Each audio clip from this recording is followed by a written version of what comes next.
Hi friends, आप सभी का मेरे चैनल पे स्वागत है। दोस्तों, आज की इस वीडियो के माध्यम से क्लास 10th के बच्चों के लिए साइंस के 20 मोस्ट इंपोर्टेंट ऑब्जेक्टिव क्वेश्चन लेकर के आ चुका हूं, जो कि 2023 बोर्ड परीक्षा के लिए काफ़ी ज़्यादा उपयोगी होने वाला है।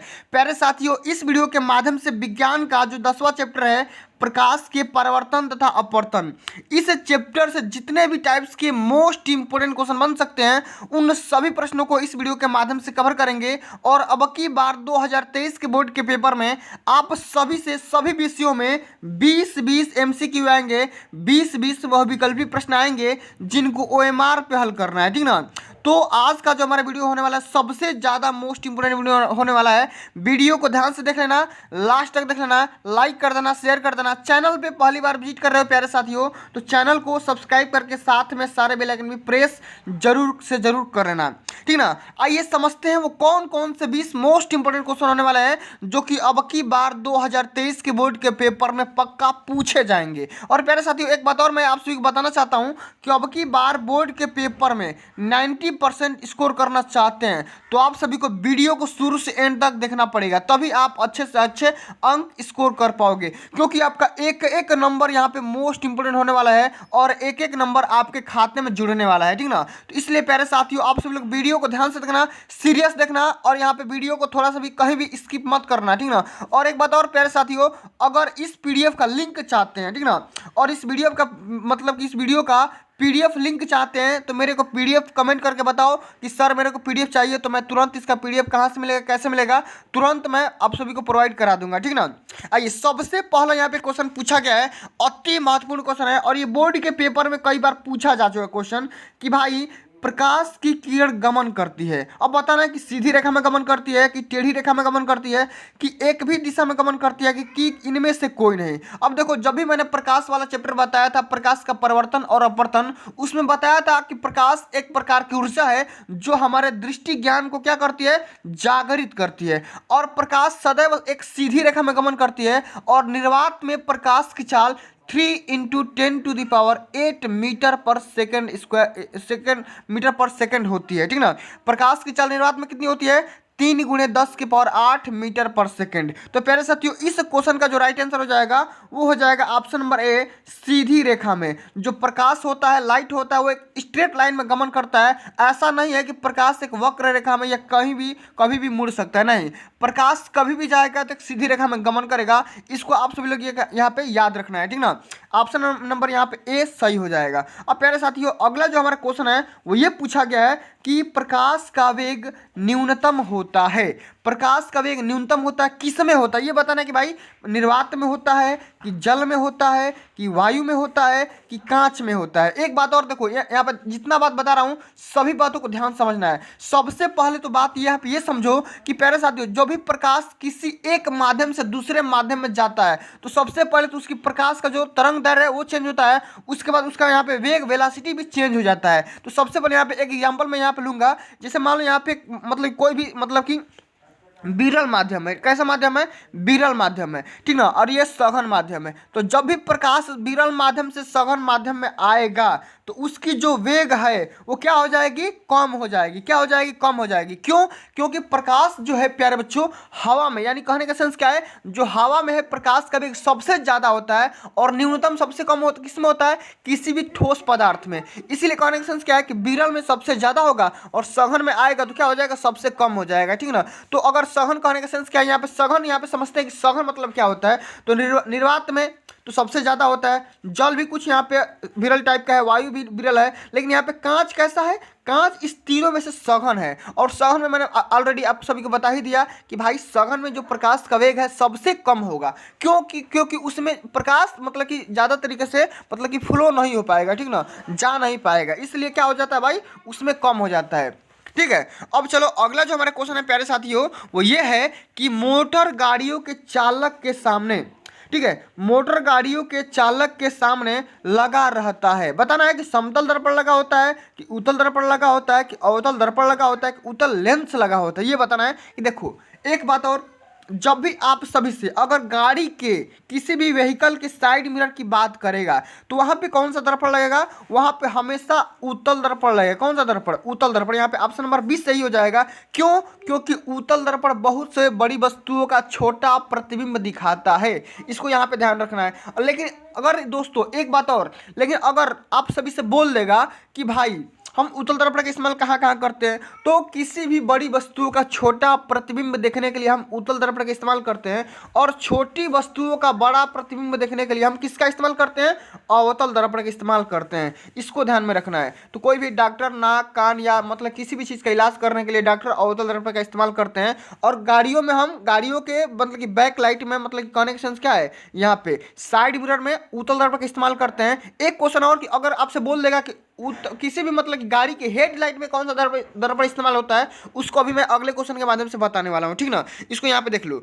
ये जो अगला हमारा क्वेश्चन है वो यही है कि मोटर कार के हेडलाइट में किसका प्रयोग किया जाता है, यानी कि समतल दर्पण का, उत्तल दर्पण का, अवतल दर्पण का या उत्तल लेंस का। तो देखो मोटर गाड़ी या किसी भी गाड़ी के मतलब कि जो हेडलाइट होता है, आगे वाली जो बत्ती होती है, उसमें बताना है कि भाई कौन सा दर्पण का इस्तेमाल किया जाता है। उसमें यहाँ पे दर्पण का इस्तेमाल किया जाता है अवतल दर्पण का। क्यों? अभी मैं बता रहा हूँ कि भाई क्यों किया जाता है। क्यों किया जाता है, सबसे पहले ये समझो।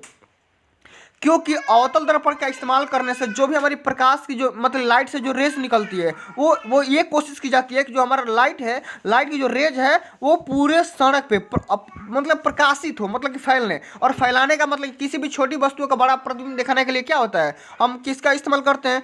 अवतल दर्पण का। और बड़ी वस्तुओं का छोटा प्रतिबिंब दिखाने के लिए उत्तल दर्पण का। इसलिए हम क्या करते हैं कि मोटर कार के हेडलाइट में हम अवतल दर्पण का इस्तेमाल करते हैं। यहाँ तक यही नहीं कि सोलर जो लाइट होती है, सोलर जो भी मतलब खाना पकाने वाला जो भी बर्तन होता है, उसमें भी हम किसका इस्तेमाल करते हैं? अवतल दर्पण का भी इस्तेमाल करते हैं, ठीक है। चलिए अगला जो हमारा क्वेश्चन है प्यारे साथियों, वो ये है कि समतल दर्पण के द्वारा बना प्रतिबिंब होता है। समतल दर्पण के द्वारा कैसा प्रतिबिंब बनता है ये बताना है कि वास्तविक होता है कि काल्पनिक होता है कि आभासी होता है कि इनमें से कोई नहीं होता है। देखो समतल दर्पण जो भी आपका प्लेन मिरर होता है, उसमें कभी भी जो प्रतिबिंब बनेगा वो कैसा बनेगा? तो हमेशा हमेशा के लिए काल्पनिक बनेगा। कैसा बनेगा? काल्पनिक बनेगा, ठीक ना। इसको यहाँ पे ध्यान रखना है, वास्तविक नहीं बनेगा, काल्पनिक बनेगा। यहाँ पे याद रखना है, कैसा बनेगा? काल्पनिक, इमेजिनरी यहाँ पे मतलब कि आपका मिरर बनने वाला है, ठीक है।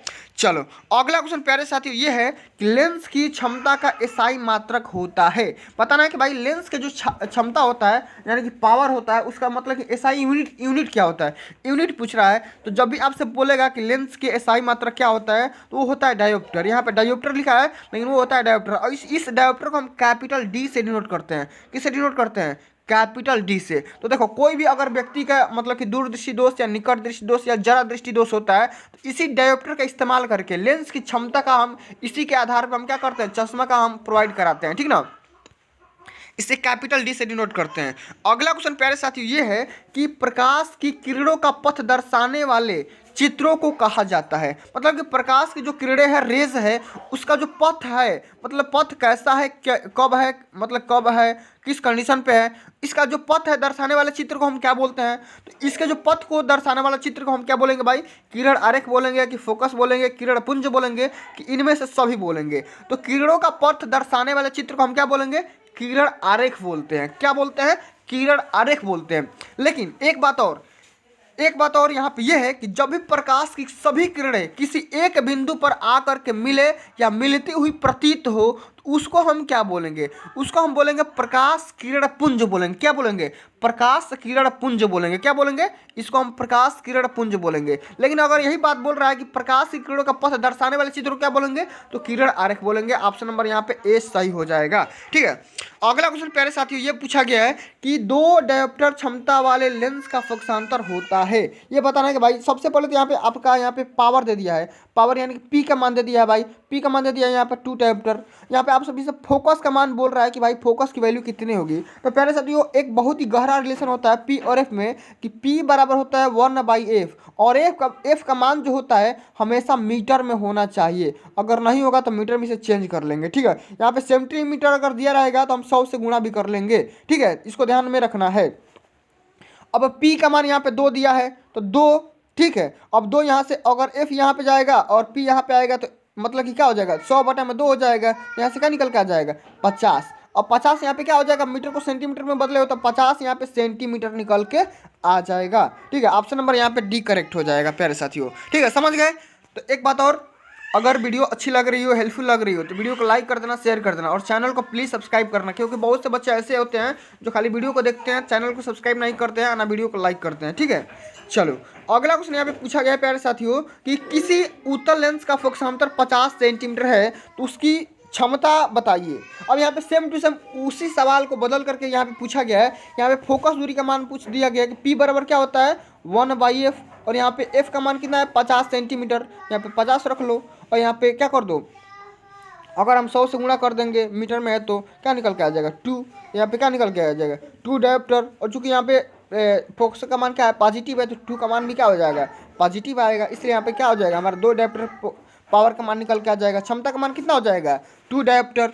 ठीक है, चलो अगला जो हमारा क्वेश्चन है वो ये पूछा गया है कि प्रकाश के किरणों के समूह को हम क्या बोलते हैं। अभी मैंने जो बताया था कि प्रकाश के किरणों के समूह को क्या बोलते हैं, तो किरणों के समूह को हम बोलते हैं प्रकाश किरण पुंज बोलते हैं। क्या बोलते हैं, प्रकाश किरण पुंज बोलते हैं। क्या बोलते हैं, प्रकाश किरण पुंज बोलते हैं। ठीक है, चलो अगला जो हमारा क्वेश्चन यहाँ पे सेकंड ऑप्शन यहाँ पे सही हो जाएगा, प्रकाश किरण पुंज बोलते हैं। ठीक है, अगला जो हमारा क्वेश्चन है प्यारे साथियों वो ये है कि उत्तल लेंस की क्षमता होती है, कितनी होती है भाई, बताना है कि निगेटिव होती है कि पॉजिटिव होती है कि दोनों होती है कि इनमें से कोई नहीं होती है। तो देखो उत्तल लेंस अगर जब भी बोलेगा कि उत्तल लेंस की क्षमता कितनी होती है, तो उत्तल लेंस की क्षमता होती है पॉजिटिव। कैसा होती है, पॉजिटिव होती है। ये हमेशा आप सभी को ध्यान में रखना है। और जब भी आप सभी से बोल देगा कि भाई अवतल लेंस की जो क्षमता होती है वो क्या होती है, तो वो होती है निगेटिव। क्या होती है, वो निगेटिव होती है। ठीक ना, इसको ध्यान में रखना है। अब यहाँ पे बोल दिया कि भाई अवतल लेंस की क्षमता होती है, अभी मैंने बता दिया कि अवतल लेंस की क्षमता क्या होती है, निगेटिव होती है। क्या होती है, निगेटिव होती है। ठीक है, अगला जो हमारा क्वेश्चन है वो ये है प्यारे साथियों कि उत्तल लेंस को कहते हैं, मतलब उत्तल लेंस का दूसरा का नाम क्या है, अभिसारी लेंस, द्विउत्तल लेंस, अपसारी लेंस, या इनमें से कोई नहीं। तो उत्तल लेंस को हम बोलते हैं अभिसारी। क्या बोलते हैं, अभिसारी बोलते हैं। ठीक ना, अभिसारी बोलते हैं। अब यहीं अगर आपसे बोल देगा कि भाई अवतल लेंस को क्या बोलते हैं, तो अवतल लेंस को बोलते हैं हम अपसारी बोलते हैं। क्या बोलते हैं, अपसारी। इतना बात समझ में आ गया। अब चलिए अगला जो हमारा क्वेश्चन है प्यारे साथियों वो ये है कि अवतल लेंस को क्या कहते हैं। ये बताना कि भाई अवतल लेंस को क्या बोलते हैं। अभी मैंने बता ही दिया आप सभी को, अवतल लेंस को क्या बोलेंगे, अपसारी बोल देंगे। क्या बोलेंगे, अपसारी बोल देंगे। ठीक है, उत्तल लेंस को अभिसारी और अवतल लेंस को अपसारी बोल देंगे। ठीक ना, इतना बात समझ में आ गया।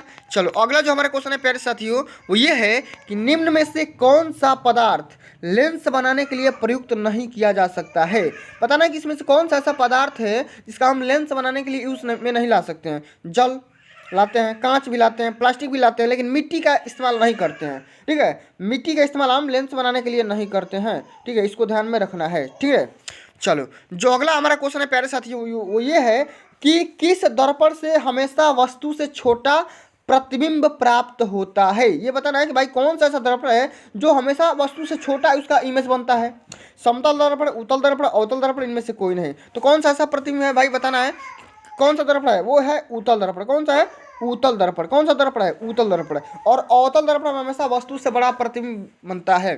ठीक है, इसको ध्यान में रखना है।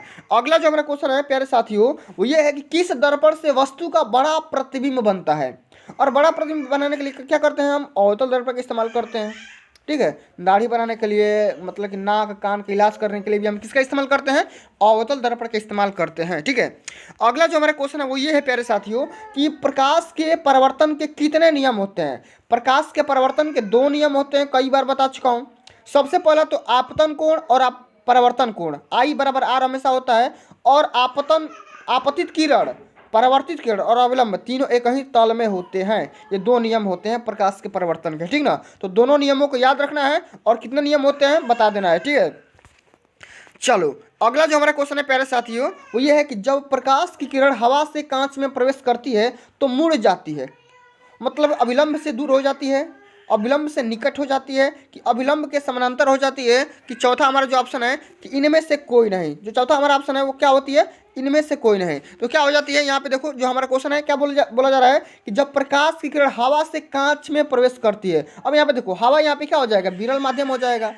ठीक है। कांच क्या हो जाएगा, सघन माध्यम हो जाएगा। तो जब भी कोई प्रकाश किरण मतलब कि जो भी प्रकाश की रेज होती है विरल माध्यम से सघन माध्यम की ओर आती है तो क्या हो जाती है, अभिलंब के निकट हो जाती है। क्या हो जाती है, अभिलंब के निकट हो जाती है। और इसका जस्ट उल्टा, अगर कोई भी प्रकाश की किरण, ठीक है, सघन माध्यम से विरल माध्यम में जाएगी तो अभिलंब से क्या हो जाएगी, दूर हट जाएगी। क्या हो जाएगी, दूर हट जाएगी। इस दोनों कंडीशन को आप सभी को याद रखना है हमेशा, ये बोर्ड के पेपर में हमेशा पूछे जाते हैं, ठीक ना। चलो अगला जो हमारा क्वेश्चन है प्यारे साथियों वो ये है कि फोटोग्राफी कैमरा का अभिदृश्यक होता है। बताना है कि भाई उत्तल लेंस का होता है, अवतल लेंस का होता है, उत्तल दर्पण का होता है या अवतल दर्पण का होता है, ठीक ना। तो फोटोग्राफी कैमरा में हम किसका इस्तेमाल करते हैं, उत्तल दर्पण का। किसका, उत्तल लेंस का करते हैं। किसका करते हैं, उत्तल लेंस का करते हैं। कैसा, किसका करते हैं, उत्तल लेंस का। तो फोटोग्राफी कैमरा में जो भी हमारा लेंस लगा होता है वो कैसा लगा होता है, उत्तल लेंस लगा होता है। इसको ध्यान में रखना है। तो प्यारे साथियों आज के लिए बस इतना ही। अगर ये प्यारी सी वीडियो अच्छी लगी होगी, हेल्पफुल लगी होगी तो वीडियो को लाइक कर देना, शेयर कर देना। चैनल पे पहली बार विजिट कर रहे हो तो सब्सक्राइब कर देना। और ये मेरी प्यारी सी अच्छी वीडियो अच्छी लगी होगी तो एक बार स्टेटस भी लगा लेना व्हाट्सअप पे, ठीक ना। तो प्यारे साथियों मिलते हैं अगली वीडियो में, तब तक के लिए जय हिंद, जय भारत, वंदे मातरम।